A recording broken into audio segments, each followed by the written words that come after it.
इस स्टडी पे आप सभी का स्वागत है दोस्तों। हम रीजनिंग में सादृश्यता का टॉपिक देख रहे हैं वर्बल के अंदर। वर्बल है दोस्तों, वर्बल के अंदर हम ये टॉपिक देख रहे हैं। वर्बल यानी क्या होता है दोस्तों? जो दिखता है, जो अंकों में होता है, शब्दों में होता है, उसे हम वर्बल कहते हैं। और सादृश्यता का मतलब होता है समान। समान।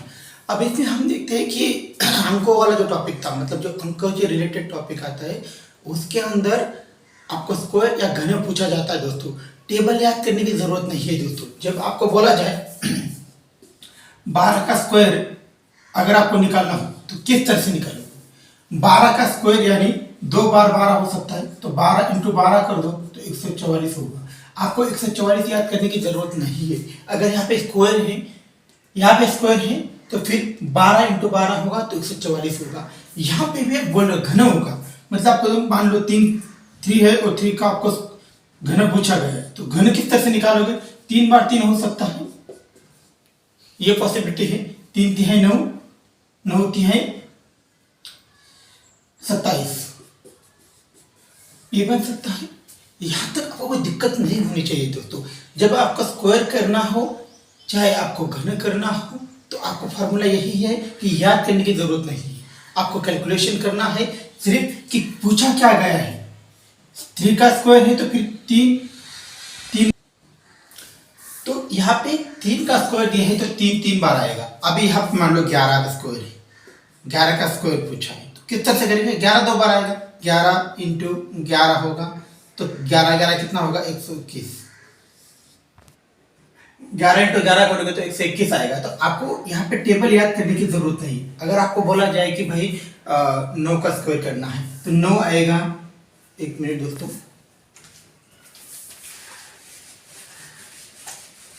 आपको टेबल याद नहीं करना है दोस्तों, उसका कैलकुलेशन समझो। याद कब तक करोगे? 9 का आपको टेबल बनाना है तो क्या करोगे? 9 × 1 करोगे, 9 × 2 करोगे, 9 × 3 करोगे, 9 × 4 करोगे, 9 × 5 करोगे। तो इस तरह से टेबल कितना भी आएगा जो जरूरत नहीं है। ये क्या आएगा? 9 आएगा, ये 18 होगा, 9 तिहाई 27 होगा, 9 चौके 36 होगा और 9 पैसे 45 होगा। तो इस तरह से टेबल आप 9 का जो टेबल होगा वो कितना भी नीचा खींचो तो खींचता जाएगा, जो कि आपको टेबल याद करने की जरूरत ही नहीं है। खाली आपको कैलकुलेशन याद रखो को जो टेबल है बनाया किस तरह से गया है, और इसमें स्क्वायर करना है। अब आपको बोला कि 9 का स्क्वायर करना है, 9 का स्क्वायर करोगे तो क्या आएगा भाई? 9 2 बार लिखा है, 9 × 9 होगा तो आ जाएगा 9 × 9 81 हो जाएगा। स्क्वायर करोगे तो 81 आएगा, क्योंकि 9 × 9 करोगे तो 81 होगा। उसके बाद अगर आपको बोला जाए कि 8 का स्क्वायर करना है, ये हुआ 8 का स्क्वायर करना है तो 8 2 बार आएगा, 8 और ये 8 होगा। 8 8 कितना होगा? 64 हो जाएगा। यहाँ तक कोई दिक्कत दोस्तों? अगर आपको बोला जाए कि यहाँ पे 3 है और 3 का आपको घन करना है तो 3 कितना बार आएगा? 3 के ऊपर में 3 है तो 3 ही आएगा। 3 × 3 × 3, 3 तिहाई 9 तिहाई 27, तो स्क्वायर करोगे तो कितना आएगा? 27 आएगा। तो बिल्कुल आसान है। आपको रीजनिंग के टॉपिक के अंदर इसी कैलकुलेशन के ऊपर आपको सवाल पूछे जाते हैं। मैंने आपको कल के दिन एक टेबल ग्राफ बताया था दोस्तों, जो कि अल्फाबेटिकल जो थे हमारे वो 26 थे और 26 अंक हमने उसको दिए थे, और उसके ऊपर किस तरह से सवाल पूछे गए थे वो हमने देखा था। उसके अंदर एक थोड़ा सा डिफिकल्ट टॉपिक है, वो भी मैं आज कवर कर देता हूँ आपका। आपने इस तरह से सवाल एग्जाम में देखा होगा और आप ऐसे सवाल करने में बहुत घबराते हैं दोस्तों। आपको यहाँ दिया है कूटनीतिक भाषा बोली जाती है यहाँ, और उससे इसकी अगर रिलेशन में ये है जो समान है तो इसके समान क्या होगा हमें आइडेंटिफाई करना है दोस्तों। इन दोनों का रिलेशन आइडेंटिफाई करो। अब यहाँ पे दिया है BOLL बॉल, और यहाँ पे दिया है बॉल दिया है, और यहाँ पे IOBI दिया है दोस्तों। अब इसमें क्या करेंगे? अब क्या किया है इसने? आई है, अब इसका रिलेशन ढूंढना है। अब यहाँ पे क्या किया है दोस्तों? जो B हुआ वो सेकंड नंबर पे दिया है, मतलब यहाँ पे सेकंड नंबर पे ये आ जाएगा वो उधर। उसके बाद लिया है उन्होंने B लिया सेकंड नंबर पे, और उसके बाद O लिया है थर्ड नंबर पे, तो ये थर्ड नंबर का क्या होगा? यहाँ पे थर्ड नंबर का थर्ड नंबर पे आ जाएगा तो वो क्या होगा, वो ही हो जाएगा। उसके बाद जो बी है वो सेकंड नंबर पे लिया है, ठीक है। उसके बाद ये लिया है तो ये इधर आ जाएगा और ये इधर आ जाएगा, इधर सॉरी इधर सी हो जाएगा। ये वाला सेकंड नंबर पे गया है, इधर गलत हो गया सॉरी। जो सी होगा वो क्या हो जाएगा, सेकंड नंबर पे होगा। उसके बाद इधर हो जाएगा सेकंड नंबर पे होगा, उसके बाद ओ आ जाएगा, उसके बाद फिर ओ होगा और टी लास्ट में आ जाएगा। तो ये कूटनीतिक हो जाएगा, इसका रिलेशन में ये बन जाएगा जब इसका रिलेशन इससे बना। तो आप इन चीजों को समझो, इन चीजों के अगर समझोगे आप तो बहुत ही आसान लगने लगेगा दोस्तों। यही मेरे कहने का मतलब है। जब भी आप अल्फाबेटिकल ऑर्डर देखेंगे या आपको कॉलम देखेंगे, आप टेबल देखोगे तो उसके ऊपर इसी तरीके से क्वेश्चन पूछे जाते हैं। बोर्ड पे एक सवाल आपको अभी दिया है मैंने, अभी इस सवाल को आइडेंटिफाई करो। अब इसमें समान ढूंढना है दोस्तों। अगर 625 हो और इधर 144 दिया हो, तो 625 बराबर अगर 25 हो तो 144 बराबर क्या आएगा दोस्तों। मैंने आपको जब मैथ पढ़ा रहा था, अगर मैथ के क्लास आपने अटेंड नहीं किए दोस्तों तो प्लीज़ आप मैथ को जरूर देखिए, क्योंकि उसमें सबसे आसान भाषा में आपको बताने का प्रयास किया गया है। जो भी कमजोर भी छात्र आता है उम्मीद है कि वो समझ में जरूर आएगा दोस्तों। अगर यहाँ पे 625 है और यहाँ पे 25 है, अगर ये 625 स्क्वायर है और इसको रूट में लेके आए तो रूट के बाहर क्या निकलेगा दोस्तों, 25 ही निकलेगा दोस्तों। 625 का स्क्वायर अगर 625 है दोस्तों, ये रिलेशन है इसका, ये क्या है, इसका स्क्वायर बनता है तो 625 बनता है। अगर 625 को रूट में लेके आएंगे तो जब बाहर जाएगा तो वो 25 बन जाएगा।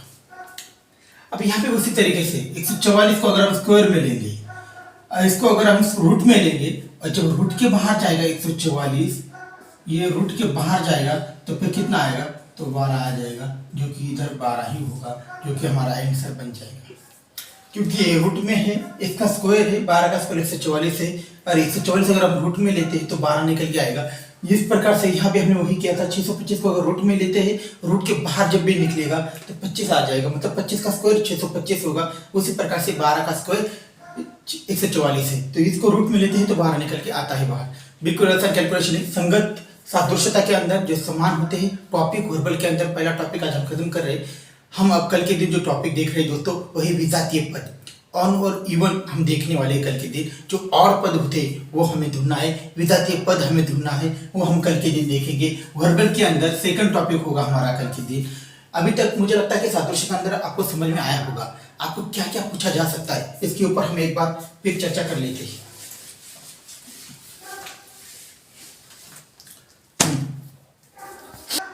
पहला टॉपिक है, आपको पूछा जा सकता है किसी श्रेणी दे सकती है।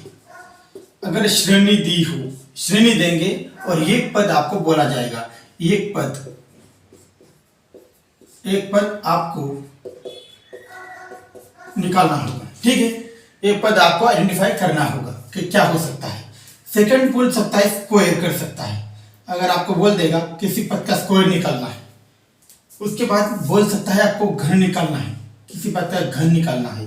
थर्ड नंबर पे बोल सकता है प्लस माइनस, उसके बाद प्लस माइनस, उसके बाद डिवाइडेशंस और उसके बाद गुणा। ये चीजें आपको इसमें पूछी जा सकती है दोस्तों। जब अल्फाबेटिकल में आएगा तो a b c d e f, इसमें अंक देने होंगे, 1 2 3 होगा, 4 होगा, 5 होगा, 6 होगा। फिर आपको बोल देगा कि ए और एफ, ए 6 है, मतलब ए है और इधर एफ है, तो ए अनुपात 6 है। तो फिर आपको बोल देगा सी अनुपात बी क्या होगा, सी अनुपात जो पहले आएगा उसका मान भी पहले होगा। सी का मान 3 है तो 3 अनुपात 2 होगा। तो इस तरह से आइडेंटिफाई करना है, तो ये अल्फाबेटिकल के अंदर आएगा। मुझे लगता है कि सादृश्य के अंदर इससे बाहर से कुछ पूछा नहीं जाता दोस्तों। अगर आपको सच में क्लास अच्छा लगता है, कुछ सीख पाते हैं आप, तो चैनल को सब्सक्राइब जरूर कर लेना दोस्तों, ताकि आपको नया नोटिफिकेशन सबसे पहले मिल सके। कल के दिन हम देख रहे हैं विजातीय पद, यानी और पद को हम कल के दिन ढूंढेंगे दोस्तों। असंगत पद उसे हम बोल सकते हैं, विजातीय पद बोल सकते हैं, और पद बोल सकते हैं। वर्बल के अंदर सेकंड टॉपिक होगा, कल के दिन देखेंगे। Thank you.